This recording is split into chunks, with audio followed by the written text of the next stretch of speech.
Salut tout le monde.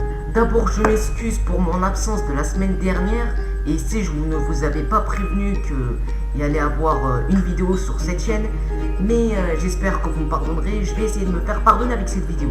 Alors aujourd'hui, on se retrouve pour répondre à une question qui est: d'où provient la soie?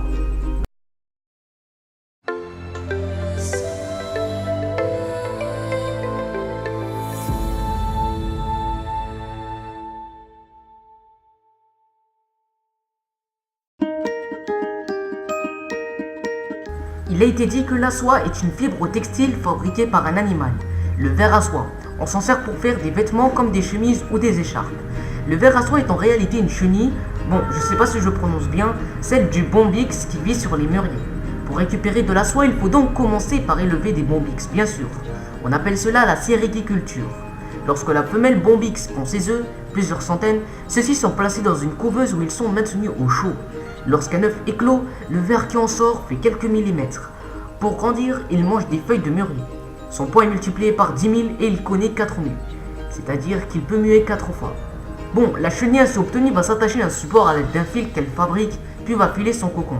Et c'est ce fil qu'il faut récupérer pour faire de la soie. Il faut donc éviter que la chrysalide, à l'intérieur du cocon, ne se transforme en papillon. Sinon, celui-ci percerait le cocon en sortant et briserait le fil. Premièrement, il y a le décoconnage. Cette étape a lieu 8 à 10 jours après la fabrication du cocon. Les cocons sont enlevés de leur support et triés. On enlève la bourre qui a servi à la fixation du cocon. Deuxièmement, il y a l'étouffage. Comme je l'ai dit, pour la fabrication de la soie, la chrysalide doit être tuée sans abîmer le cocon. Les cocons sont donc étouffés dans des étifs de 70 à 80 degrés, puis trempés dans l'eau bouillante pour ramollir le grès.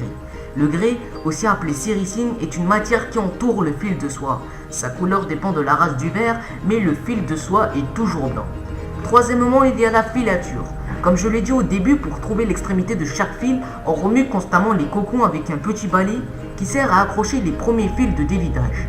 Dans les Cévennes, cet instrument était fait en bruyère et il était en paille de riz en Chine.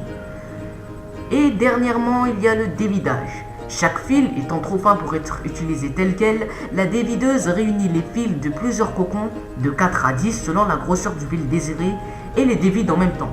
Les fils se soudent entre eux grâce au grès lors de son refroidissement et sont enroulés sur des dévidoirs. On peut dire que c'est un peu le système du fer à souder. La soie obtenue est appelée soie grège. Oui, bien sûr, comme je l'ai dit au début. Enfin, la soie grège est elle-même enroulée sur des écheveaux ou flotte. Il faut 8 à 10 kg de cocon pour obtenir 1 kg de soie grège.